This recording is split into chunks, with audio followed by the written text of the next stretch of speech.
Mazuski, Campanella talking baseball. The man and Bobby Fella. Welcome to the Medfield College Film Society. It's great to have you here in Bennettfield tonight. But before we reveal our special movie for the evening, let's announce our Film Society All-Star Team. Hello, this is McSwain resident. Hey, Robert, this is Coach. Wanted to let you know you've made the All-Star team at third base. Oh, galoshes. Third base? Yeah, you gotta play. Someone's gotta play third base. But what about my trip to the mountains? What am I going to do? Well, you're gonna have to talk to your mom and your sister. Ugh. Can't imagine. But hey, try to catch it if it's thrown at you. That's all I gotta say. Congratulations. Hello? Hi, Michael. This is Coach. Congrats. You're our starting pitcher on the All-Star team. Woweeee! Yippee! Yeah, hello. Hello, Andy. This is Coach. You'll be excited to hear that you've made the Medfield College Film Society All-Star team as a starting first baseman. Oh, top ho! A boundary. Hey, really, try to catch the ball if it's thrown at you. Can I just... Are you a square leg, Andy, or are you a first baseman? Yeah, I'm a winger and a dinger. Okay. Well, it's summertime, everybody. You know, we're taking it easy. The living is easy. We are having a little different summer this summer. We're watching two fine films. We watched The Girl That Spelled Freedom a little bit ago. That was educational and dramatic. I think it's time for a little bit of old classic Disney here. Michael, what are we watching for this Sunday night special? We are watching the 1959 epic, Disney epic, Moochie of the Little League. This was originally broadcast on ABC as a two-part episode of Walt Disney Presents on October 2nd and October 9th, 1959. It was written by Ellis Marcus, directed by William Beaudine, who has quite a resume. I looked him up. He directed a lot of the Spin and Marty and Mickey Mouse Club stuff. He also did a couple of movies for Disney, Tin Who Dared, and another Western. But he's like hundreds and hundreds and hundreds of B movies going back to like 19 teens. Wow. And yeah, and TV and like B movies, and directed a movie called Bela Lugosi Meets a Brooklyn Gorilla. Well, that sounds... Which we may have to start another podcast just to discuss. His filmography, yeah. A one-episode podcast, or we want to do his whole filmography? I don't know. Well, judging, I mean, there were a lot of really promising things on there, but that one grabbed my eye. Anyway, tonight's movie stars Kevin Moochie Corcoran, Alan Dope Hale, Reginald Owen, a.k.a. Admiral Boom, and features in an unbilled role, even though it's fairly prominent, Noreen Moochie's sister Corcoran as Moochie's sister Marion. I know, and if you had any question, just look at her face. Yeah, the line is strong. That Mooch. Oh, so that was his real sister. That's his real sister. You can tell. It's like they had Moochie in a wig. Yeah. I'm not convinced that he was playing his sister the whole time. That's my theory. Yeah, put him in lifts. They never shared the put 'em in a screen wig. together very much. Yeah. So. Let's go back. This was a two-parter, pardon me. So, like, they had to tell people to tune in next week for the stunning conclusion. That's right. Of Moochie of the Little League, yeah. Next week on Moochie of the Little League. This is Yeah, like drama. like one of the first Disney Plus originals, you know, for a prior age. You know, they're making some exclusive content for those people tuning in to ABC. Absolutely. That Moochie, you know, people want more Moochie. We've done our market Moochie research. vehicle was strong. Yeah, we gotta do some double click on Moochie. Just him. Yeah. Well, so yeah, why did we pick this movie? Why? I mean, that's pretty obvious. Yes, we have to ask. Yeah. And surprisingly, all of us have seen this movie. Shockingly. No, Oh. I hadn't seen it. I had not seen it. Oh, neither had I. I had not seen it either. I think it was just that after picking The Girl Who Spoke Freedom, we needed a good palate cleanser, and what better way to cleanse the palate than with a good old Moochie movie? So that's why I immediately agreed to it. Yeah, I was kidding. None of us have seen this movie. I was aware of it, but had been saving it. I had it in my back pocket, just for a rainy day, and now that time has gone. So we didn't get any Moochie last season, so Never we enough. needed some. Well, we're kind of running out Gotta get now, but your Moochie booster. yeah. I'm sure we could find some Moochie somewhere. But yeah, we might be running out.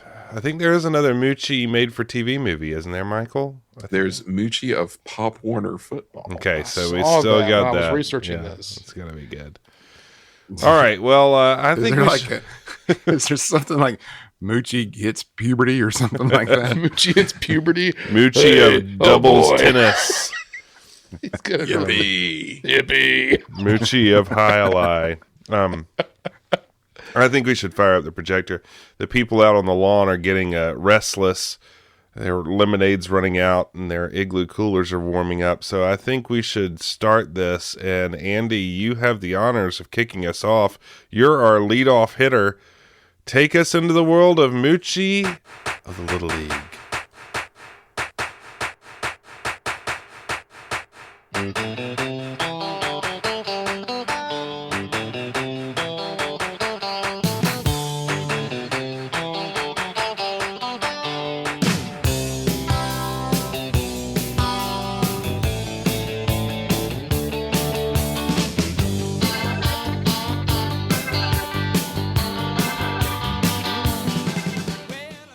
All right, play ball, I guess, right? Play ball! Well, hey, you know what? I got an idea. Let's not waste any time explaining anything. Just jump into the movie as if we understand everything that's going on. Yeah, right. I thought this was like the longest cold open ever. I kept waiting. Boom. Nothing. This is like we're just in this thing. Yes. Yes. Moochie's wearing a baseball uniform, stuffing what looks like newspapers into a sack while sitting on a well-manicured lawn when a young girl shows up, greeting him by name. Her name's BB, and she offers to help Mooch with his paper route because he's worried that he'll be late for his baseball game. Do you think they showed this scene in child acting classes as like a master class? These kids are really leaning into this. It's Like the Waiting for Godot of My Dinner with Moochie. what are you doing? I don't know. You want to run these papers? And I go. How did this happen? I was hoping for a second, like, Moochie was going to be woke and, like, the girl was going to be on the team, too, because she's wearing a cap for the team. I was like, well, this is good. She's going to be on the team. You Good. would think so. No dice. I was thinking that she was going to be the ringer they're going to bring in or something. But I thought so Yeah. too. Nope. Spoiler alert. No. Just carries Moochie's water around all day. if that's what you were hoping for, you need to leave now. So Just want free Head to paper the route. exits. Yeah. Well, the two head off down the street on their bicycles, chucking newspapers left and right until they are stopped at a traffic light. So, it's not just any traffic light. That's like the cool old school with the flag, and the bell, and I They don't make them like they used to anymore. Dad, can I No. borrow the car? Or whatever that movie was. Yeah. Oh, yeah. Well, while waiting, a few of Moochie's teammates arrive and begin to insult Moochie's size and tease him about being a ballerina rather than a baseball player. And one kid does his best version of Swan Lake, kind of dancing around. Then these guys are just walking around in their uniforms. They just do this all the time. Like, hey guys, let's put our uniforms on and go ride around town. Bobcats. Yeah, run. Bobcats. Yeah. Bobcats rule. Are they picking on him for being like having a newspaper route? I think Well, I was gonna later say, it's explained it's prestigious. I think it's just he's Yeah. a wee Oh, man. I see. he's small and he's hanging out with a girl. I think that's what it is. Well, the mooch. I would say that would put him, at a higher level than those Yeah. clowns. Yeah, you would think. Well, Mooch has had enough of these guys. And when the traffic light changes, he tells those boys to go take a bath in quicksand. I thought of my son, and I'm like, I'm glad my son's not watching this right now because he would just take all of Moochie's persona and absorb it into his own. He would think that would be really funny. Go take a bath in quicksand. Perfect. Take a bath in quicksand. Was that where? Is this where BB gives her hearty har? Come Yeah. back. Yeah. Poor BB. BB's a stand-up gal. Yeah. She is, but John's she's better. clearly very confused. Well, then immediately we see an old man sitting in a field or a very large yard or something, Or the back of a studio, Yeah. an animation studio. staring at a dead tree in front of him as he continues working on a painting of this same very dead tree. Is the tree Well, I was real? Is the tree? Was the tree there, historian? You think that was real?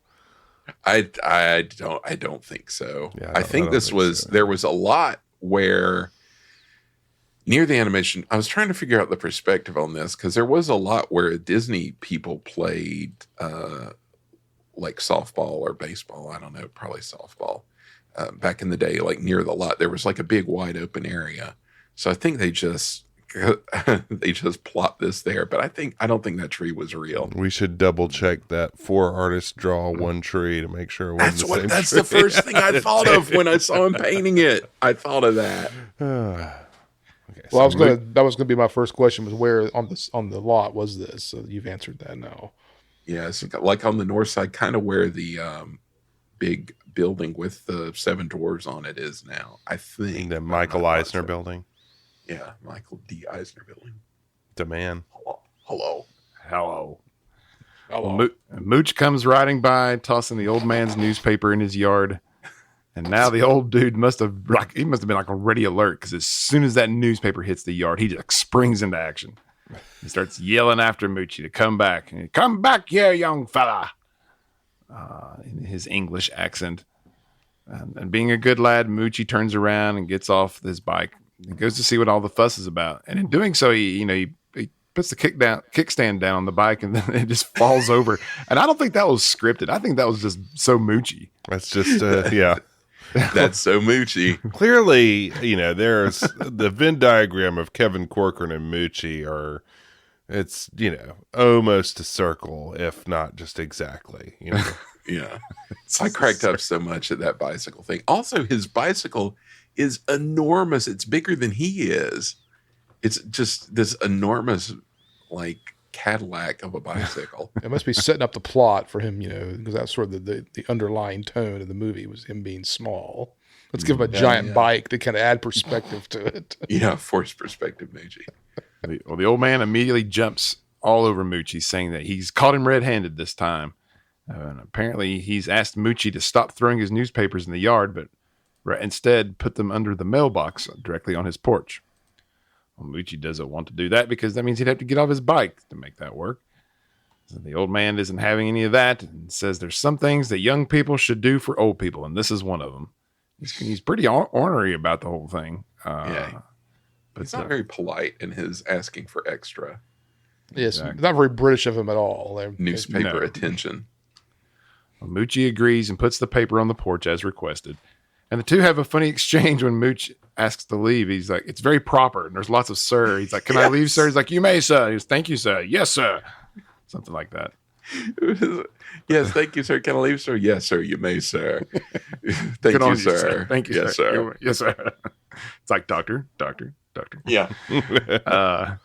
Well, Moochie and BB arrive at the baseball field that has a sign that says, a diamond is a boy's best friend.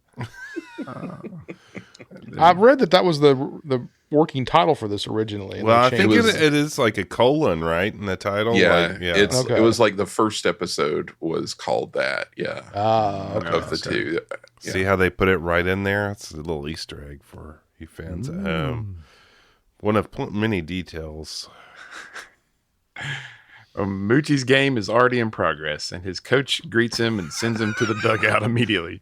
The coach wearing the coach shirt. Yeah. Like A very snug fitting coach shirt at that. Oh, yes. It's like Belushi's college shirt. I about did a spit take when I saw that. I don't know. It Coach. just really struck me. Me too. And he gets better throughout this movie. Yes, it's ongoing concern. Yeah, so he sends Mooch to the dugout, which is surrounded by a chain-linked fence, and BB's at the dugout fence, and she's like speaking to him through it, and she's like, "Are you going to get a hit today, Moochie?" But Moochie doesn't think so because he was already late to the game, and he's missed 2 innings, and the coach, and the coach is kind of mad at him, and then but he's blaming all this on Mr. Bennett, the old man. Well, in between innings, the same boys who were giving Moochie a hard time earlier with the ballerina lessons come into the dugout and once again start teasing Moochie. And this time, BB stands up for him. They tell him to keep the bench warm, and Moochie's is ready to fight, but BB talks him out of it. It's like, Moochie. Moochie. Oh, back at the She's a special. She's a good special lady friend there, keeping him in line there. I tell you what, she's man. great. Yeah, Moochie. stand up. Moochie. What is that? Is that Shaggy Dog? That's Fred McMurray. Fred yeah. McMurray. Yeah. Back at the top of the inning, Moochie asks the coach if he can play this inning, and the coach says that Moochie is new to the team. And with the game being so close, he doesn't think it would be fair to the other boys if he put him in right now. And the defeated Moochie returns back to the bench. Which is like the opposite of like how you would see. It's just such a hilarious, like, nice coach with your life lessons. Of like, instead of like everybody gets to play, it's like, would it be fair? You're really bad. Would it be fair to everyone else if we put you in and we didn't win? Well, about this time, BB's father arrives at the game to pick her up and head home for dinner. Her father is played by the great Alan Hale Jr., a.k.a. the skipper from Gilligan's Skipper, Island. Man, I had no idea he was in this, and I was delighted. it's great to spend some time with him again, man. It had been too long. Yeah. And of course, he's also Big Jeff Pruitt from the Andy Griffith Show, for those keeping score. Yes, he is. BB doesn't want to go just yet, letting out the first of many, oh, galoshes. Oh, boy. Yeah, mini. And she pleads to stay just a little longer since it's just one more inning. Well, so by the way, I'm going to refer to her father as the skipper throughout the rest of my. I'm glad you did that because I did that throughout mine as well. So, continuity, it's good. The skipper agrees to take a seat into the stands and watch the rest of the game. Well, when the next play results in an error, the skipper doesn't agree with the call, and he and the guy next to him discuss it. Well, it turns out the skipper knows his baseball because he played in college and even had a brief stint in the majors. Yeah, they took a look at him. His law career. His law Career got in the way. Yeah. Right. Yeah. Well, the guy I thought there was going to be like a joke about that, but I guess it was like real. I was just be like a guy talking junk, but no, Yeah. I think it's real. The guy he's talking to is actually the president of the league, Mr. Rosen. That guy. Played by Stuart Irwin, who I recognized immediately as Tom Silby, again from the Andy Griffith Show, who's the man who faked his own death. Perfect. Yeah. Mr. Rosen. I'll say Rosen. Mr. Rosen. I'll call him the commissioner. Okay, the commissioner. The commissioner asks the skipper if he'd be the umpire for one of the games next week. And before the skipper can refuse, it's too late because the commission just walks off. And the commish gives like a rundown of like the Little League. I'm like, I'm learning a lot about Little League. He's like, this is how it's different than regular baseball. You get, but he kind of like flubs his line, but keeps going. I thought that was really great. It was like, they're just like, leave it in. Yeah. And I was going to mention this earlier, but I'm the thrall of Little League baseball right now. I have 2 sons and they're both playing baseball. So, I mean, we had a game today. And so it's just like, I'm in this world right now. And so it's kind of hitting really close to home because the Little League rules are funny. still, applicable. I wondered how much of it was still that way. That's funny. Yeah. We dipped our toe in for one season and then promptly got back out again. It's not for the faint of heart. Yeah. Yes. It gets intense the older they get. Well, the skipper isn't too upset about being roped into this umpire gig. And then he sits there and he just sees the enthusiasm of the boys' parents during the game. And I guess it stirs something in him. enough to make him just start cheering himself. He's like, all right, let's go, Bobcats, all right. Well, it's the bottom of the final inning, and the Bobcats, which is Moochie's team, are down 1 run. And Moochie again tries to ask the coach to put him in, but every time he stands up, one of his teammates just walks by and pushes him right back down, calling him things like small fry. It's like a scene out of Willow. I mean, they might as well have been calling him Peck as they walk past. But with 2 outs away, the next batter tells the coach that he doesn't think he can get a hit off this pitcher. Moochie leaps at the chance and to pinch hit, and finally convinces the coach to put him in. And we get a signature. When the coach agrees, we get a signature Moochie. Woohoo! Man, It's like that's the first. And then he just like the best part is he turns around. And he's like, "Give me that hat." Yeah, I love that. That's right. Yeah, Give me that head. That was It was so hilarious. Oh man, That was great. That was the Moochie I was expecting. Like before this, like I expected like full up to 11 Moochie this whole thing, but it starts off get kind there. of put upon Moochie. he's like It's kind Yeah. of on Quaaludes a little bit. yeah, it's like Willie Loman Moochie, who's just kind of sad. Well, the coach doesn't want Moochie to hit. The coach is like, just get a walk. Don't swing at anything. Well, then when BB notices that Moochie's in the game, she tells her father, and they both start chanting, "We want to hit. We want to hit." So, Love a good no chant. pressure there. No pressure there, Mooch. Well, first pitch is a strike, and Moochie wanted to hit, but his coach was like, "Now remember what I told you." Well, Moochie has a good eye, but he has a full count on him. And you guys know where this is going. Moochie swings at the next pitch and misses, resulting in the last out of the game, and they lose the game. Well, his coach begins to get onto him, saying something to the effect of, "Don't you know what a walk is?" But Moochie says that he thinks it would have been a strike anyways. And then the boys who were picking on him, Chuck, the main boy, starts in on him again, saying he lost in the game and calls him a stoop. what a stoop. What a stoop. That made me laugh. Moochie runs off to his bike, but is stopped by BB and her father. And the skipper tells him to cheer up because there's no shame in striking out, because even Joe DiMaggio strikes out. Well, that doesn't seem to help, and Moochie rides off as BB lets out another, "Oh, galoshes." Well, Moochie arrives home to find his mother, father, and sister all sitting down, and I guess having dinner without him. I mean, why weren't they there? What is going on here? I'm couldn't very figure out busy with my work. I could figure out What's the family everybody dynamic else's at all. excuse? I have to eat dinner. It's like this. God, Yeah, go so run a like- paper route and go to your game, whatever. Yeah. It's like the sister and Marion and the mom are not seeing, like, I think something like eye to eye about where she wants to go to college. Yeah, mom wants her to go to like where she went, which is like a all girls school, but she wants to go where the boys are at state. Man, and she, speaking of the Quaaludes, she is just Oh my so gosh. subdued. Yeah. It's crazy. I want to go to Yeah. to She's stiff as a state. board. Can I go to state? I just want to go to state. Yeah, for Moochie's sister, she's not bringing the energy. It's for She's sure. probably just worn out by a life with Moochie. The life with Moochie. It's like Dead behind the eyes. nervous system exploded. Woweeee!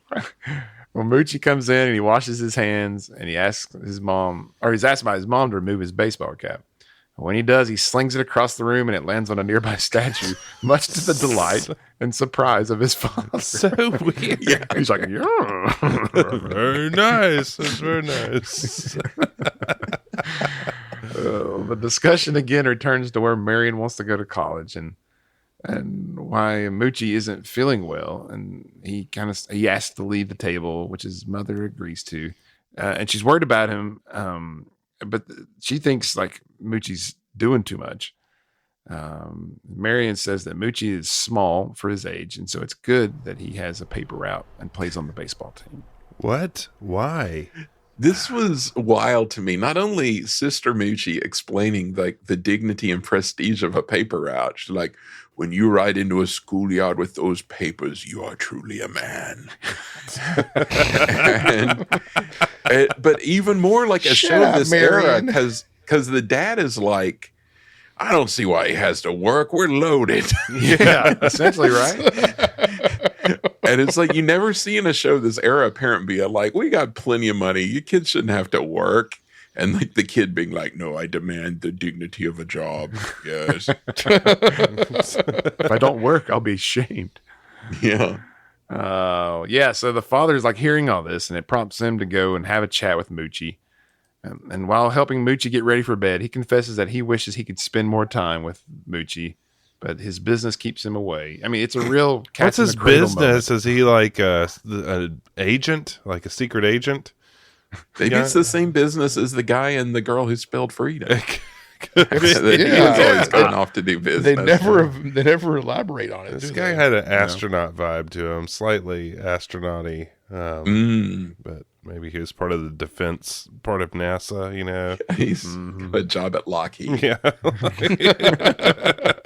For Skunk Works. Can't tell you what I do, Moochie. I'd have to kill you. Woweeee! Carry around a cyanide pill. Don't touch my pills. These pills taste funny, Dad. Well, Moochie gets ready for bed, and I chuckled when he did his nighttime prayers. He just mumbles. Man, I died. Well, also there was like, amen. There's like a tragic teeth brushing music too, just like yes, the music cues here. Dun dun dun dun. Brush your teeth. Yeah, so good. Yes. Then Moochie crawls into bed, and his father tells him about how nothing is given away. You have to fight for the things you want. And he kisses him goodnight. A lot of intense, moralistic messages being bandied about with. It was pretty heavy. Yes. There's some heavier ones coming too. Oh yeah. Oh yeah. Well, the next day at the game, Moochie is late to arrive again, and luckily the game hasn't started. He just comes walking. He's like, "All right, fellas, let's get this game going." But the coach stops him, and another player is telling the team how one of their teammates has the measles and is going to miss the game, and like for the next few weeks, I think. And then another teammate has piccolo lessons, and he's going to miss the game. Well, this leaves Moochie to play, and he'll be playing catcher. Well, when the coach tells him, Moochie lets out a yippee, and immediately give me that glove. Yeah, he's like, get out of my way. Which I enjoyed those moments. So good. Well, while putting on his gear, Moochie realizes that it's too big for him, and it needs to be adjusted. Well, the skipper is the umpire for this game, and he notices this as well, and he comes over to help him get suited up. And again, Moochie demands the catcher's mitt from another teammate who's helping the pitcher warm. He's like, give me that glove. The game starts, and the first batter hits a single. Moochie's coach yells at him to be ready to throw to second if the runner tries to steal. Oh, I think, doesn't the coach's shirt change? It now says manager, I think. Yeah. At this point. It's changed from coach. Now it says manager. He's wearing all black, too, is the other thing that got me. He had black slacks, black shirt, black shoes. So, yeah, he's got, there's a Manager. runner. Yeah, there's a runner on first, and he's like, watch out for that guy so in case he tries to steal second. Well, in the next pitch, Moochie drops the ball, and in the scuffle to find it, the runner on first steals second base. And the skipper gives Moochie some advice, telling him to throw off his mask next time so he can find the ball quicker. Well, a couple of pitches go by, and Moochie fumbles another one in the dirt, and this time when he throws his mask off, he really throws it high in the sky, and it lands on the skipper's head. And that's when the runner who was on second tries to steal third. And in an effort to throw him out, Moochie overthrows the third baseman, allowing the runner to make it to home plate and score a run for the other team. Now, I'm telling you guys, this happens almost every single game, this Little League stuff I'm going to. And it's just like, no, don't do it. Don't throw it. Just get it back to the pitcher. And they all think they're going to, they'll try to be Greg Olson back there behind the plate. Throw him out. Greg Olson, shout out. Okay. Yeah, shout out, Greg. A few innings later, the Bobcats are up to bat, and they're up a few runs. It's Moochie's turn to bat and asks the coach if it's okay if he tries to hit one this time. And the coach is like, yeah, go ahead. We're up a few runs. Go ahead and swing away. Which I think... Swing away, Moochie. I mean, I was a little confused because I think they're the home team. It's the last inning, and they're up. So you would think that the game would be called. Oh yeah, that's weird. I think Yeah. there's Yeah, well, little error there. Moochie gets a hit. Moochie gets a hit, but screws running up because he starts going up.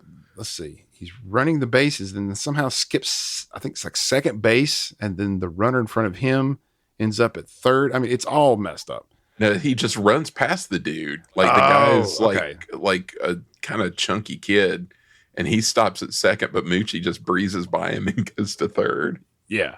And so it just ends up in they both players end up getting out in a double play. And Moochie protests, but the field ump comes over and explains it all to him. And then gives Moochie and the boys around him this enthusiastic slap on the butt. He's like, "Come on, boys." Like, easy there, guy. It's like he was waiting for that moment. Well, Moochie goes to put on his catcher gear, and his nagging teammate Chuck once again starts in on him, leading the two to start fighting and have to be separated by the skipper. The skipper tries to talk some sense into Moochie, saying he can shut Chuck up by playing good baseball, which he offers to teach him to do tomorrow afternoon. The game continues on. Again, I don't know why, because it was the end of the game. Anyways, the next day at home, Moochie's sister, Marion, is rehearsing her valedictorian speech with her mother when they hear some commotion outside. And Moochie and BB are playing baseball with the skipper in the backyard because I think they're neighbors. And so the skipper is going through some of the situational baseball moments with Moochie, showing him what to do in certain situations. It's like Karate Kid all over again. That's what I had. This is Mr. Miyagi. Let me tell you, Moochie and Alan Hale is the combo I never knew I needed so badly. So good. They were good. Perfect match. Well, about this time, Moochie's dad arrives home from work and admires how Moochie is improved. And the skipper seems to have pulled a muscle or something in his back. And he's like, "All right, that's enough for today." And then BB and Moochie both head to their respective houses for supper as Moochie's dad and the skipper have a nice little moment, exchanging compliments and appreciation for what the other does. And then they two head off into their homes. I wish I could be there for my son. Thanks for doing this. See you later. I have my businesses and industry. I kept thinking they were going to create some sort of animosity or tension there, but No, it's very wholesome. Good job raising my son for me. Skipper, make sure I'm not stepping on any toes here. No, thank you. Yes, sir. Very nice. Very respectful. Thank you, sir. Yes, sir. The skipper has like a flexible job, which makes you think maybe it's not as prestigious. How did he pull in his wife? I don't know. the skipper's a lawyer. I guess, but he's got a wife on him. He's got some arm candy. That's what you're saying. Those were the days. Those were the days. The peak days of the doughy guy when doughy guys ruled the world. Yeah. It was Alan George Costanza Foster said he wished he could lived in the 30s because it's a bald paradise with hats. Everybody wore hats. So the 50s must have been a doughy guy paradise. Yeah, the skipper looks like someone who would strike out from time to time, but he's near enough over there with a home run with that wife. That's right. I can do whatever I want. Gotta raise my next door neighbor's kid. Have this great daughter, great wife, a lawyer. Hell. Go Bob. I own this neighborhood. I'm gonna set off on a boat trip in a few years. See what happens. Oh, that'd be great. What if this was the skipper's backstory? That's right. Just chuck it all and start a charter boat business down at Catalina Island. That's it. I'll be back soon. That's fine. He's talking 3-hour cruise. So he's talking to Gilligan. He's like, "You know what, Gilly? You know what, little buddy? You remind me of my other little buddy I used to have. Live next door." Moochie's Island. Woweeee! Yeah. Throwing coconuts at things. See, Moochie would know what to do because he's been on the Swiss Family. Yeah, He'd poke a stick at a tiger. Come on, fella. Come on. All right. Well, at the next game, Skipper arrives in his car and he's giving Moochie a lift. And then he gives him another quick pep talk and some reminders about what to do. Well, the two head to the baseball field, but then they see that there's no game going on. What? And their coach and the commish and some other men are out there, and they're tearing down the field and all the structures around it. And it turns out the property where the baseball field was owned by some lady and who ended up selling the property. And they had to move all the stuff off of it mid-season. So this spells the end of the season if they can't find another 2-acre field. Well, this gives Moochie an idea, and he runs off to get BB and her bike, and the two of them head over to Mr. Bennett's house, the old guy from earlier in the film who was complaining about Moochie's newspaper delivery. There's a couple of people I'd recast in this movie. The first was Coach as with Fred McMurray, and then I wanted Mr. Bennett to be Ed Wynn, really, really, really bad. Oh, man. What are you talking about, Moochie? Wait, well, who would you want Edwin as? Mr. Bennett. Oh, really? Oh, okay. It would have been great. No. Could have been playing off of Moochie. How could you want to change Mr. Bennett, though? I mean, what's there to change? I don't know. What's this? What? Edwin's a one-trick pony, and we've already seen that act. So no, thank you. I would take more with Moochie special. All right. Well, Moochie and BB once again find Mr. Bennett painting the same old dead tree in the middle of the back lot. One day I'll get this tree painted correctly. He tells the kids that it's actually a 3-acre field, prompting another galoshes from PB. Well, Mr. Bennett says it reminds him of the English countryside. And Moochie asks if he believes in baseball and Little League, which is a strange question, and Mr. Bennett gives an equally strange answer.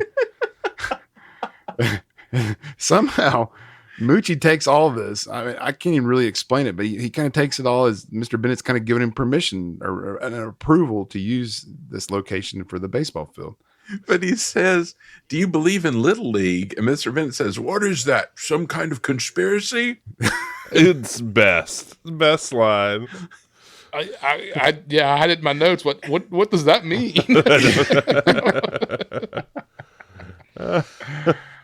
Oh man! Why? So Moochie thinks he's giving him his okay to use the property, and so he and BB run off to tell the others. Well, they soon return with the commish, who asks Bennett about using his field as their new location. Well, Mr. Bennett is confused, telling Moochie, "Young man, you've just set a new record for jumping to conclusions." And after some back and forth and finding a common ground around how baseball is very similar to cricket, Bennett eventually agrees to let the league use his property. Well, the commission... And the commish say, I think they both originated in tribal rituals. Yes. Or something like that. Like, what? And then they do that weird back and forth with the who's on first thing. Like, infield, The infield and outfield. Yeah. My tree, outfield. Exactly. Home plate. Foreign people are weird. They should be like us. That's the message. All right. So as Robert says, the commish walks the property to show Mr. Bennett where the bases would be located and what's in the infield and what's considered the outfield. Well, Mr. Bennett wants to be sure that everyone understands his tree, which is the one he's been painting on this canvas, is in the outfield, to which Mr. Rosen or the commish agrees. And the two shake hands, commanding another yippee from Moochie. And so far we've got a single, a base hit, and we're on first base in this movie. So this closes out Act 1. Let's see if we can make it to second base.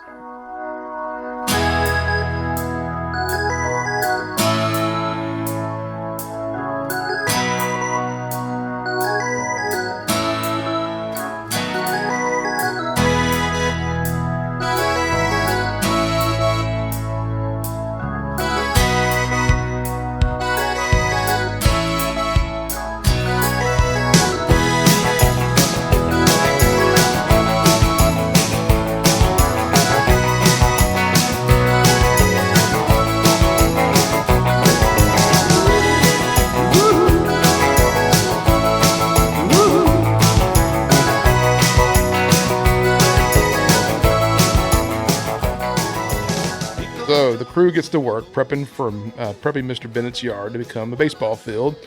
The skipper pulls out an axe, and proceeds to hand chop Bennett's rather large It's going to tree. take a while, even if it I is. was there a Does little he while. think he's going to take out that tree by himself? 'Cause at first, it's enormous. What are they going to do with the Second, stump? think how big the stump is Yeah. going to be. I was thinking that, but he has like one of those old lumberjack pool saws that he drops in the ground, like a really long one too. But Like, yeah, Paul Also, Bunyan I mean, style. what are they going to... Why couldn't they just leave the tree? Yeah. I mean, they're not very good. Just play around the tree. Yeah. I don't. I thought that's what they're gonna do originally. I It's gonna did be like this too. weird outfield Yeah. piece. Where the tree became a character in the film. It catches Yeah, plays catches a a part. fly ball, and then they get in a big argument about it. Whoop, whoop, whoop. Cecil comes out and admires all the busy bees everywhere. Busy bees, yes sir. My lawn, yeah, my lawn. This is nice. This is nice. Busy bees. Ragamuffin. Infield, outfield, infield, outfield. Then he sees the skipper is over there with an axe going to work, and he starts, "My tree, stop! My Another tree, stop great it! Stop!" music cue, and we haven't mentioned like the ridiculous close-ups. But the first time you see the tree, there's a close-up, but then this time too, it's like zoop, it's like dun dun dun. So Bennett argues that this is the infield and this is the outfield, and is confused as to why they can't have a large dead tree in the outfield. So this whole tree plot is a bit much in my book, but does it add anything but filler at this point? But I guess that's all they needed. Something to keep this movie long. The commission explains the tree needs to go to have a field. He tells them to beat it and not in as British way as possible. You're going ham on these kids. Moochie pleads with Bennett, and he does some very overacting and very sorry, lad. Painting is all I have. Sorry, lad. It's my pathetic life. My large lawn. BB and Moochie lay it on thick about Cecil backing out of his agreement, and Cecil changes his mind again and allows the tree to be chopped down. Come on, man. Stick to your principles. Yeah, That's really. how I really lost respect when you did that. I like how they had like dug up the turf. Like I mean, it takes a lot to convert somebody's yard to like a baseball diamond. And they're like, "All right, boys, put back the turf." I'm like, what? Do they just have it like all rolled up somewhere, like really neatly, like sod? All right, guys, we're professional groundskeepers, Right. Moochie and pals. Cecil changes his mind again, and they tell him to carry on the building of the field. We fade up to Bennett Field, a big sign. And the Bobcats are getting an earful from Chuck, the pitcher. So the commission is sitting in the stands with Mr. Bennett, and he's kind of getting an earful from Mr. Bennett as he sits next to him, complaining about how stupid the rules of baseball are and how he's lived in this country for 15 years and he still doesn't understand the language. And so that would put Mr. Bennett at coming to the United States in 1944, which is a heck of a time to be getting out of England. But nevertheless, Chuck is being extra moody on the mound and starts letting Moochie have it. And I was really hoping that Moochie was going to drop some swears on Charles here for mouthing off to him. There were some good moments where Moochie could have just told him to, where to shove it. But Lay off. Chuck calls for another mound visit. This is our second mound visit they've had, and they're in this sequence, and tells Moochie to watch for the bunt, and then snarks that he better not screw this up again.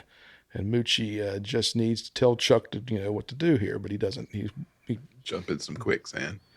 The batter lays down a bunt on the first base line and takes off, and miraculously Moochie fields it and immediately sticks it in the runner's back pocket. I mean, like the bunt hits the ground, the runner's almost like 3 steps to first, and Moochie's already caught him. So some really nice editing there. While the coach claps, they can't find the ball, and the runner takes off. Moochie meets the runner at home plate and takes the ball from the pocket and from the runner's pocket and tags the runner out. Only problem is the ump says he's safe. Not sure how this works. Yeah, I don't either. I was really confused by this because, yes, very confused. I was going to toss to you, Michael, because you're probably the biggest baseball fan out of our group.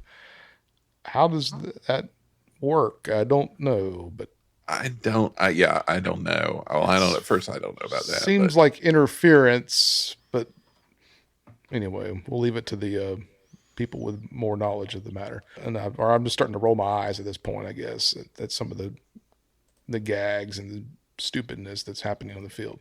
Coach comes out and starts arguing with the ump. I was really hoping he'd do some chest bumps here, but he just wants an explanation. Later in the game, the Bobcats are tied and get a nice double play.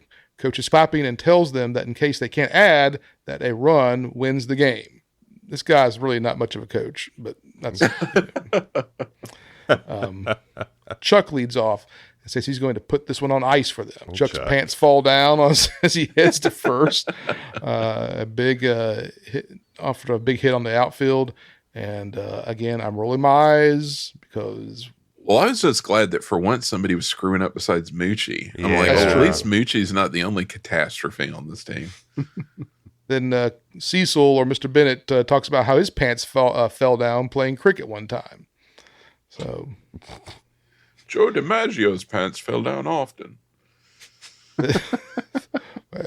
well, there's some jokes there, but Good the point. team is letting Chuck have it, and rightly so. Moochie makes some weird Joe DiMaggio references and and he goes out a lot at first, even with his pants on. So I'm not quite sure what that joke was supposed to mean, but Moochie's up. And the game is on the line. Moochie's absentee father shows up, and everyone is chanting, "We want a home run." Smitty is caught sleeping at first, and Moochie takes one near to his head and accidentally hits it. Suddenly, the team can't field, and Moochie scores on the throwing error, and the Bobcats win. So, again, Andy, to your point, throwing errors. They throw the first, miss, throw the second, miss, throw the third, miss. Moochie There's scores. a lot of fielding errors in this one. Mhm. There's a lot of fielding errors in Little League. I mean, I'm seriously like 80% of the points are from the catcher missing it and someone still in home. Coach says drinks are on me. So Yeah, I it's like Miller that. time. This bud's for you. The next game, Moochie is settling in at catcher now and running his mouth to the hitters now. And It's great. Yeah. This guy can't hit. Come on. Chuck is on the bench, dreaming of being an all-star and heading to the Williamsport, Pennsylvania. Cecil is sneaking around and watching a guy put a timer on the sprinkler system. Gee, I wonder what that's going to happen with that. Skipper is out working on the grounds crew today. Mrs. Moochie and Marion are talking and overhear the men talking about Moochie making the All-Stars. And Marion isn't real excited about the notion of Moochie playing all summer. She's done with baseball.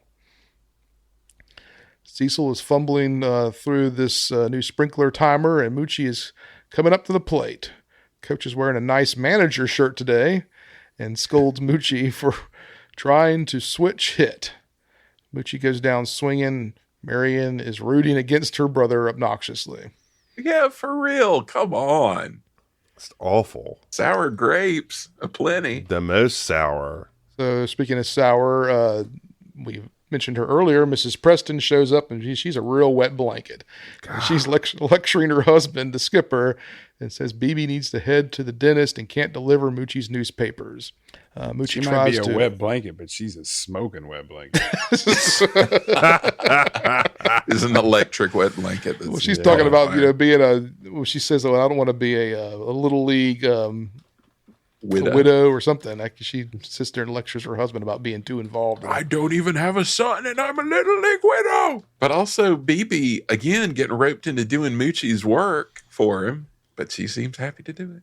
Moochie tries to leave the game, but the commission coach / manager today voluntold the skipper that he has to do the Moochie's newspaper route. There are some great look takes here as they or look cuts and look takes as the skipper gets stuck with the job. Camera cuts to the commish and to the coach, and they're all both staring at the skipper. Oh. So Skipper, who I guess doesn't own a car, takes his daughter's bike, tries to ride it for a long gag, and it almost is hit by a car. Like Yeah, I was gonna say that really almost went sideways. Like, I don't know if it's the angle made it look more dangerous, but he goes out in the middle of the road. Looked pretty and the car dangerous. swerves. Yeah. Looked like he about bought it. First, the Definitely. idea of like, yes, Alan Hale, get on your like young girl's bike and go tottering off into traffic. But they love this gag. I have to say, Alan Hale pretty nimble, Yeah. unexpectedly so, with his pratfalls. The skipper's struggling to get the papers out and is breaking planners and missing throws. One ends up getting blown away by a wind that only seems to be blowing in the person's yard and nowhere else. Because they cut to a wide shot and there's no wind blowing. The trees are Like still a hurricane. And then in that yard is a hurricane. And then the music cues while Preston chases, Mr. Preston chases, or the skipper chases the papers, is like the sad trombone. It's like, and he's just running around trying to pick up this paper and wad it up. And gag finally ends with one more sad trombone cue. That was difficult to watch. I mean, I was like, okay, this was Yeah, it really was. check my Oh, yeah. watch moment. It was way too much. First, yeah, like Robert said, you just get in your car, Skipper, and do it that way. Don't It's just beclown obvious. yourself for our amusement. Obvious filler they're trying to throw in there to make it funny. And Have some pride. Yeah. Back at the game, Moochie's really getting dialed in and hits a home run and skips around the bases until the sprinklers come on. Who didn't see that coming? Yeah. And Moochie's skipping is border. I mean, that's 11 Moochie there. Yeah. I really like. So they're doing this thing where like I don't know. I mean, I guess I know how, but they had a camera set up like almost point of view of the catcher. Yeah, I thought that was interesting. I was like, how did you capture that hit? So the ball would come right at the lens, and then the bat would swing in right at the last second and drill it. So kind of Yeah, cool. I was impressed by that. Like, how many takes did you have to do for that? Pull that off. So Cecil, who's becoming a bit of a close talker, reveals he's the one who turned on the sprinklers with his new timer. That he leans, I think he tells the commish, and he leans like way in on the commish and tells him, that gets right in his face and tells him, "It was me. I was tired of your guys coming and turning it on." Back at Moochie's house, his woman's there, and they're playing checkers and hanging out, waiting for the All-Star announcement. Like Moochie's ascendancy happened very quickly, I feel like. Oh, yeah. Yeah. From scrub to all-star very quickly. From Well, he's new a to the catcher. team and it not being fair to all-star. Yeah. Mama Moochie's getting worried that Moochie's hanging on a little too tight. Papa Moochie announces that he's got a house in the mountains locked up for the summer. Moochie isn't too keen, and rightly so about this.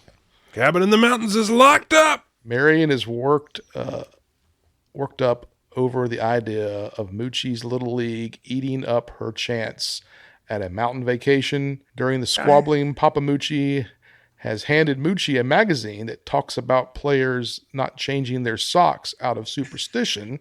So Marion's being obnoxious, but I'm kind of getting on her side a little bit on this one. I mean, they can at least come up with a plan instead of like, well, we'll wait and see. That's what they keep doing. Yeah. Okay. It's Even like Marion. divide and conquer or something. Do something. We'll just have to wait and see. We don't know yet. We'll wait and see. But I want to go to the lake and meet boys.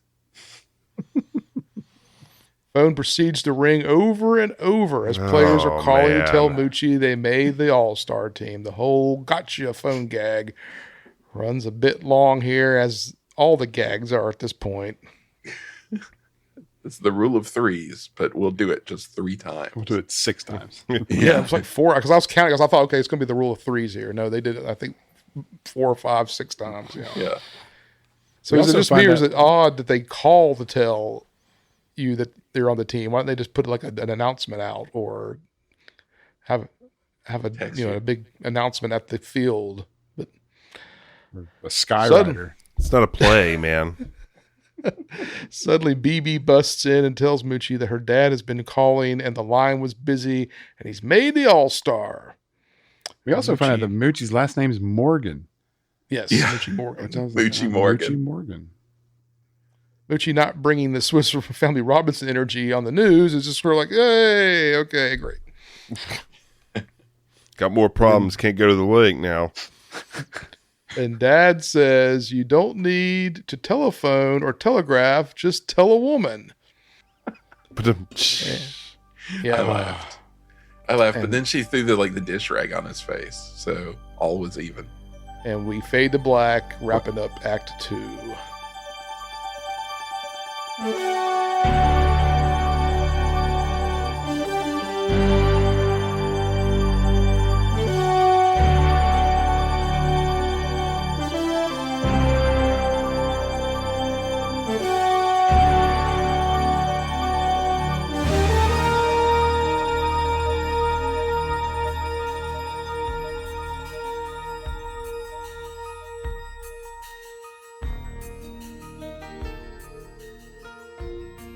You know, with all the look takes the mom was given during all that, I mean, how was she able to get anything done? Well, they're pretty crappy people, so maybe she didn't have to get anything done. Just really crappy people. We're loaded. Why would you have to do anything around the house? Hire a maid. My business will cover it. We fade into Bennett Field being dressed for the Area 5 All-Stars, and Mr. Bennett is out chalking the lines.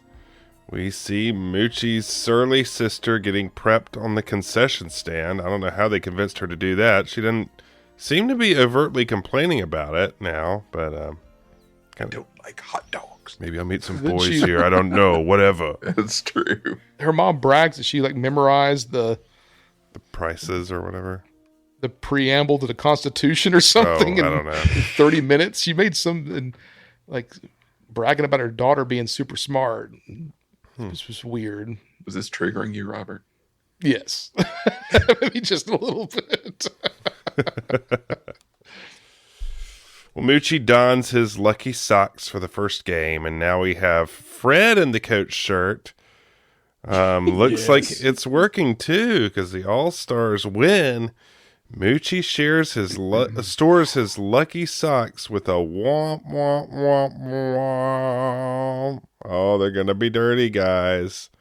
The socks. Socks be dirty. Socks. You know how boys are. But I mean, They're socks. yeah, I mean, it must be working, because the next game Moochie is hitting. Everyone is. Things are going great. Now to the Northern Division Finals. The team keeps rolling along. Back at home, Mom is putting away the clean laundry. Finds the socks. Montgomery, Morgan, come here this instant. And Michael, yes, I hear you laughing. And I thought of you for this whole thing. It's 14 games without washing. I mean, they've been playing a lot of games. This is a gigantic playoff. It's an enormous tournament. Yes. And these socks are frozen in place. And the mom drops them, and they just kind of make a talk, and they just have a close-up of them standing upright. I laughed so hard at this. I knew that's Oh, right my down Lord. your They're alley. like plaster casts. Yep. It's something. Yeah, Montgomery Morgan Jr. I was like, you oh, nice. Meanwhile, and I believe he gets a Montgomery in another movie, doesn't he? Maybe Shaggy Dog? I think Yeah, there's maybe. a Moochie. canon. Moochie. Moochie. Montgomery. Meanwhile, Marion is just pissed that she got a letter about a party the college girls are throwing at Wildwood she's missing out on because she's slinging dogs at a concession stand at a lousy kid's baseball game. She's never getting into a sorority. Meh. She was whining a lot, man. Yeah. I wanted never sorority. Meh. We fade into... You can't just get right in the first day. You got to work for that. Yeah. Can you find a more constructive way to get to the lake? I'm sure there's a way. Somebody can think of a way. Yeah. Somebody think. Yeah. Please. One person think. We fade into the next game, and we're getting the now ubiquitous, yeah, yeah, yeah. It's like they have all these kids doing the background noise. They're just going, yeah, yeah, yeah, yeah, yeah. We get another double play as Moochie heads into the dugout, planning to switch hit yet again. The manager, not the coach anymore, says, Moochie, just be a hitter. Well, Moochie heads to the plate, and as per usual, is sitting waiting for it. Moochie swings at a foul ball, and there's some debate on whether or not he hits it. The opposing team said he missed it by a mile. Moochie has little hesitation. The next pitch, the Mooch squeezes out a single and endures some barbs from the first baseman. You didn't hit it. You didn't touch it. He's quickly on his way as the next batter has a big hit, and Moochie is headed home with a hearty yippee. But was it an unethical run, guys? No. Somebody call Lieutenant Data to ask us the questions we need to ask. The most important thing in baseball is honesty. You have to Mr. tell Data. the umpire if you don't hit the ball. If you don't hit. And yeah, it's like, no, first, you don't do that. Second, the umpire's not going to change his mind. The umpire made his call. This is, you go with it. Yeah, the biggest deal in cinematic history. Did or did not Moochie hit the ball?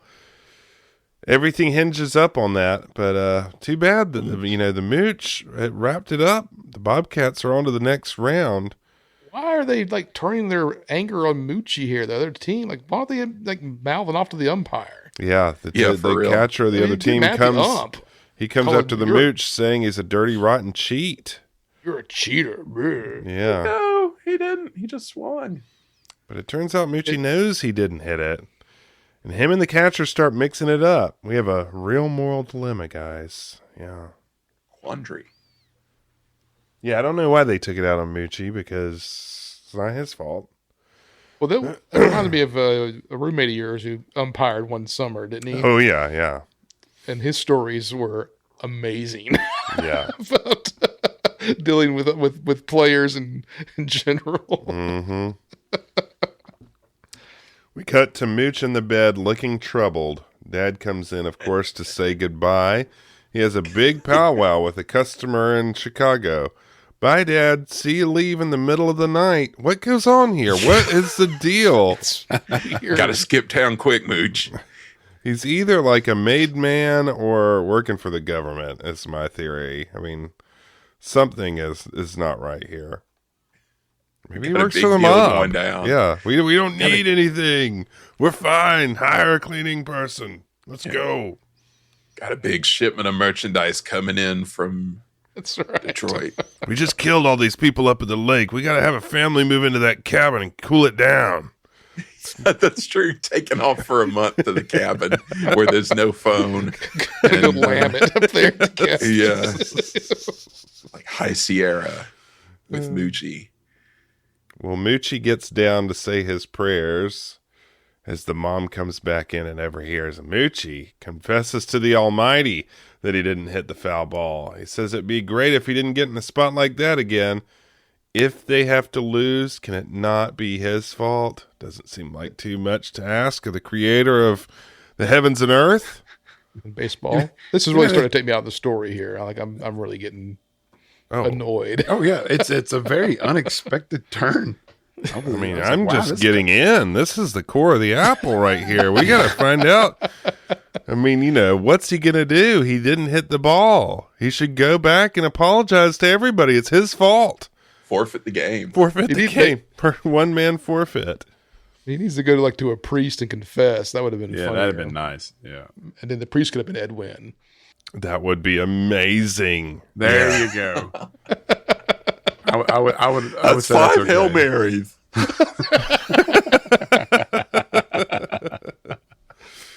And then he says, at the end of the prayer, he says, what I mean is, I don't know what I mean. Amen. And goes to bed crying, which... That crying is awesome. it's so Real. So mom is out of her meds and the bar is empty. Mama needs something to chill her out, but this has put her in high. She's running high. Before Mother's Little Helper was invented. Yeah. She's in like super helicopter mom mode. Oh gosh, yeah. Oh, yeah. She's like, I'm It's taking getting over. bad. I'm in. yanking the plug on this. The phone rings and Fred is asleep with his strangely beautiful wife. Wake up! It's the Little League calling. It's twin beds too. And they're twin beds. Yeah, yeah. Yeah, Mrs. Preston's got the Jimmy legs, I guess. Oh, That's me on the left over there. it's it's Louise, and she's taking Moochie out of the tournament for the regional finals. Come on, Louise. At 8:30 on a Sunday morning. Come on. But the part I loved is like his wife's like, "Who is it?" And the skipper gives this amazing like head nod, like, "God, yeah, shut up. Yeah. It is a pure shut up motion. Yeah. There's no other way to interpret that, but Maybe shut up. Watch out, Fred. Maybe it's negging. Maybe it's she's a sucker for that. No, Yeah, it's negging stuff. I read a book about it online. But but they're going to Wildwood.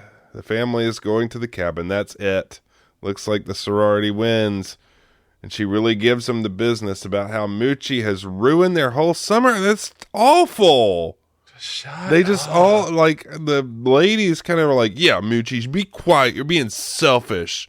You ruined everything with your all-star game. It's like he didn't do anything, like, because he cried when he was saying his prayers. You all are ganging up on the man.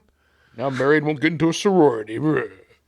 Yeah, mom is a real Mom has lost the top plot. level drag Yeah, here. yeah. She's Betty Draper and all over the place. Fred shoots a baseball. Fred comes over, asks what gives. Louise says there's more going on in Moochie's heart than meets the eye. Buzz off, Fred. Louise asks BB to take over Mooch's paper route as an afterthought. What's going on here? I mean, come on. What Patronizing. I'm sure you'll be compensated nicely for it. Yeah, it's a very prestigious position. Whatever. We're leaving. Out of here. I know you'll do it without me asking. We're going now. They load up with Mooch in the way back of the station wagon. I mean, way back. He's hanging out the window. BB gives a hearty galoshes. Fred put in a phone call to Pops. Like he cares. I don't know how he got Pops. Maybe he called the mob hotline. And all the Little League is passing the phone around, trying to convince him to get Moochie on the field. And they all get a sentence in before someone else grabs the phone.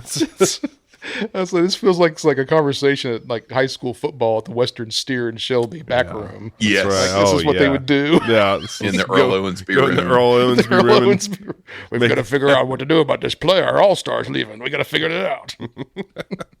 This cracked me up. This is like a whole different tone from the rest of the thing. Yes. Like this is just Smoky shenanigans. It's how the Killing sausage themselves. gets made.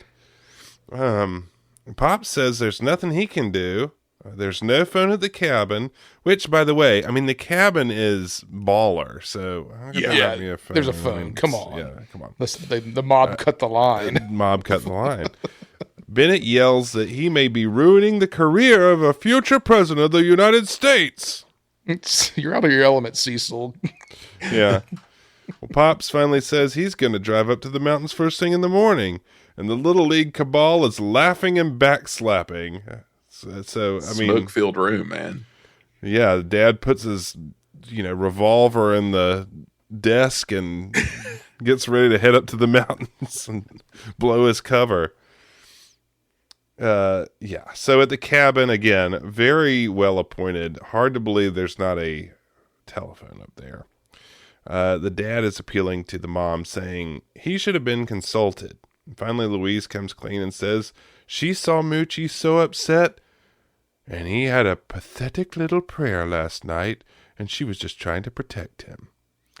Well, this whole shot of them arguing with him in the background, throwing rocks, is just a great setup. I mean, that was Man.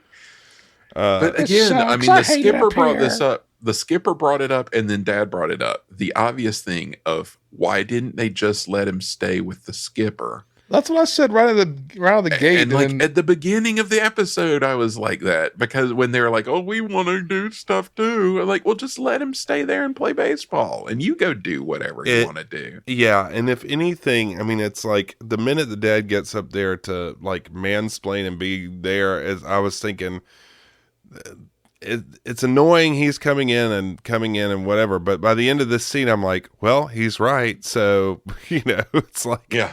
it doesn't matter this- because he's like, yeah, why don't we just have him go and Fred could take care of him? Why didn't we talk about this? It's all very sensible. And she's like, well, you're just gonna have to deal with all of this. This could be your fault. This is on your It's head." on you. He's like, okay, yeah. Yeah, I spent a lot of summers in the mountains, and I never got to play Little League as a result. So maybe I'm feeling like I missed my calling all of a sudden. I could have been an all-star. I know. Maybe Well, could have that's been what I was somebody. thinking. This was all resonating with you pretty closely. Maybe Sister- these conversations. sister has to go up to the mountains Yeah. to do her social agenda, and a lot of pressure. These conversations were happening at night after you went to bed, or maybe out while you were out throwing rocks. Chucking rocks in the yard. That's Chucking right. No chucking rocks.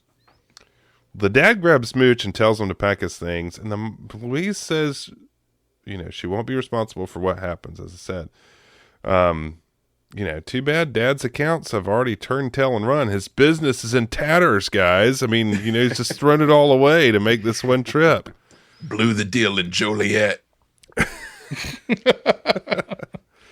For some reason, as they're packing, the girls decide to join, which makes me furious. It makes the whole errand totally pointless and somewhat wholesome. But I'm like, what? And they're all like so happy. They're like, we're coming too. And he's like, well, we'll come back right when it's over. Oh, well, why didn't you do that before? If Right. everything's so close, I was so confused by the geography of everywhere. Like, if it's so close to the place where you can just jet down and back, why didn't you just do that in the first place? Did you miss the line that his dad gives? That in every family there comes a time when the Yeah. men have to declare a Declaration of Independence. Now is that time. Now is that time, son. We're through with the women. Let's get out of here. But not through with them, indeed. Well, They said there'd be days like this. we fade up to the Moose Hill Little League Youth Center and Dad's Club. I bet that's a real Swinging joint. great place. To a marching band in the outfield playing Sousa, and boy, the crowd is out and how. Yeah, man. Bennett, big deal. yeah. Bennett comes with an old London friend, and this guy, boy, he's wearing a suit, has a whole shtick. He Monocle is, and everything. yeah, he's very British. And his grandson is on the other team, so this just brings about a foil for good British ribbing both ways. It's like we need more, You know how they are. more. A lot of old boy. Yes. Old boy. Old boy. Wearing your old school tie, I see. Old shop. You old bean. Old bean. That's yeah. Well, the game begins, and soon enough, Moochie is at the bat. He ekes out a single, and while trying to take two, gets called out at second in a controversial call that has the crowd booing. Chuck Taylor says, "Tough break, Mooch," when he gets back in the dugout.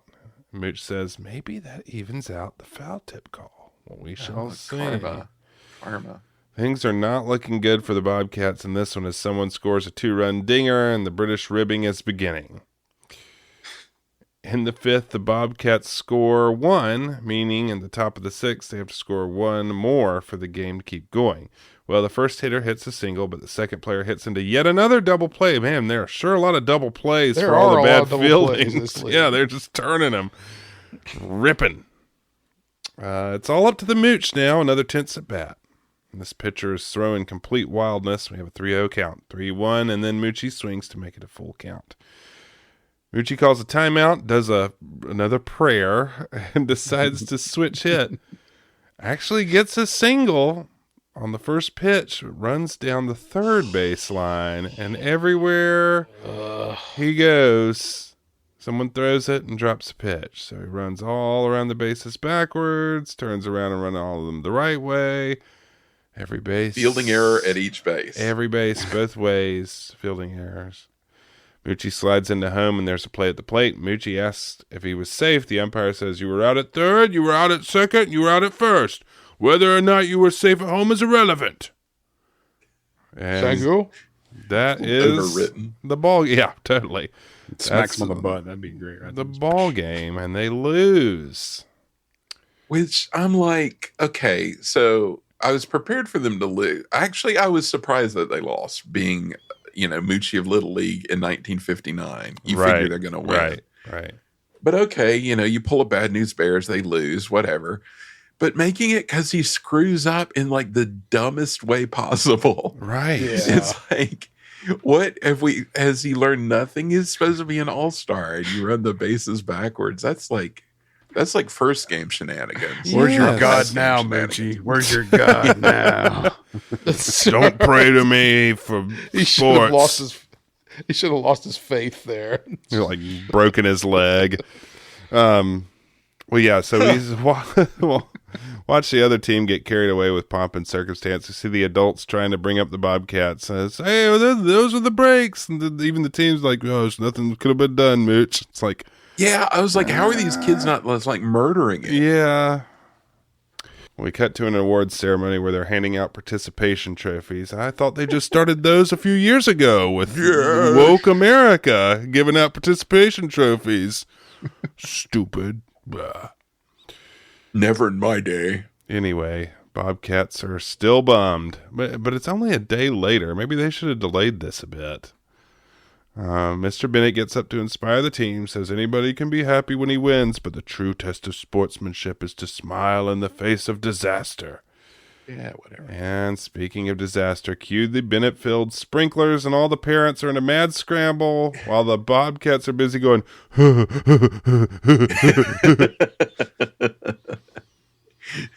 and one of the moms, I don't know who this is. Did you all know who it was? I had no idea who this was. No. Says, look at how much fun they're having. And she kisses Mr. Bennett and says, you've done it again. And then, well, that's the end. We fade out into our Disneyland TV credits and are left to ponder what happened here.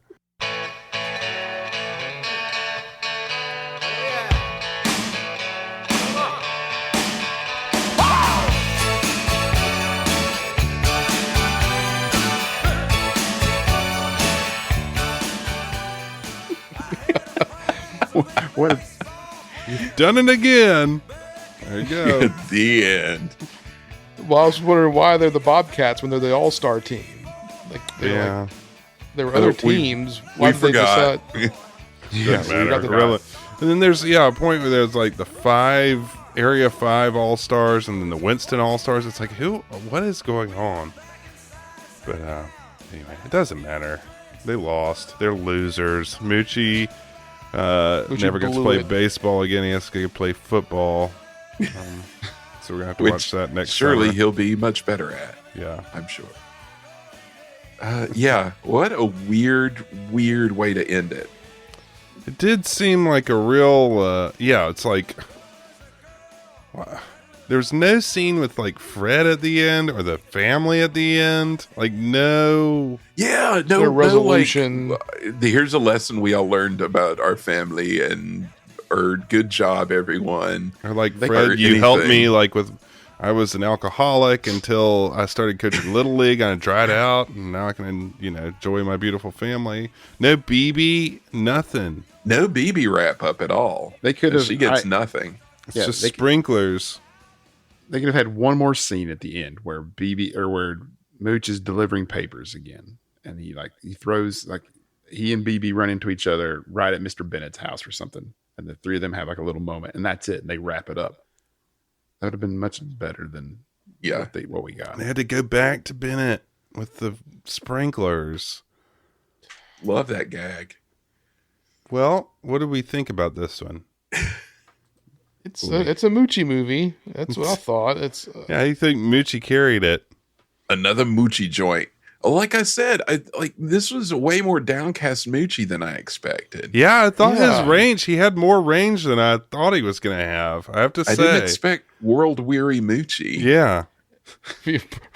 praying to God for intervention. Multiple times. Oh, God, help me. Yeah, I was more God of our expecting ancestors.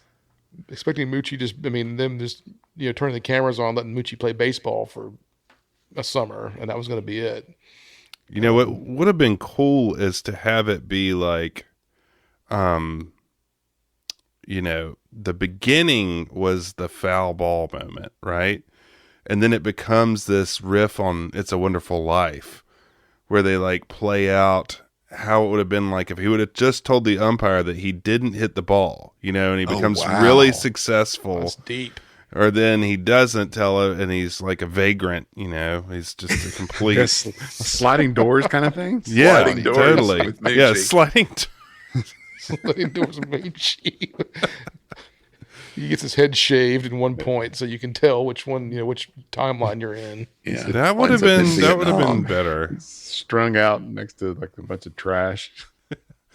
They couldn't have predicted the hate at that point, but I put Hate Ashbury like. Yeah. Drooling. The dreaded lysergic. Yeah. So there's your Edwin. Edwin's the angel that comes in and talks to him. He's the Clarence. He's Clarence. Yeah, there you go. Moochie, what are you doing? You have to tell the umpire tomorrow that you didn't hit the ball. You could have been Ed. Could have been the angel on his shoulder. Or have the devil come in and be evil Edwin. That'd be good. And evil. you could have had Angel and devil Edwin. Yes. Or have Keenan win as the devil. Keenan win as the devil. Wow. Wow. You didn't hit the ball, Mooch. They did. They really did need Keenan winning. They're doing his thing. Keenan Wynn and Moochie would be a pair. Man. Yeah. Well, sadly, this wraps up our summer Sunday night specials. We hope you've enjoyed them, but never fret. That just means all new content is just around the corner. Robert? Well, as is tradition, we will be putting the season into full swing again with another exciting teaser episode. Everyone loves the teaser episodes. Actually, very few people do, but we do them anyway. The season is locked in, and we'll be revealing 3 of the big movies coming up in our teaser, so you do not want to miss that. What could they be? Very big movies, yes. You will have to stay tuned to find out. And that'll be coming up on August the 27th with our season kicking off September the 3rd, so stay tuned for a busy week in August, end of August for September, of content from your favorite podcasting film society. Content. Well, we hope you liked our journey into the trials and tribulations of Little League Baseball in America with Moochie and our summer series, the Medfield College Film Society Sunday Night Special. If you in fact liked it, let us know. You know where to find us on social media. Keep sending those emails to info@medfieldfilm.com. And as always, Todd at Binding Graphics is our guy. Whether you need a logo for your Little League All-Star team or whatever, just shoot Todd an email at bindandgraphics.com. You know he's going to make you look good. We'll see you all next time with a peek into Season 5. Stay tuned. It's out there. So long, everyone.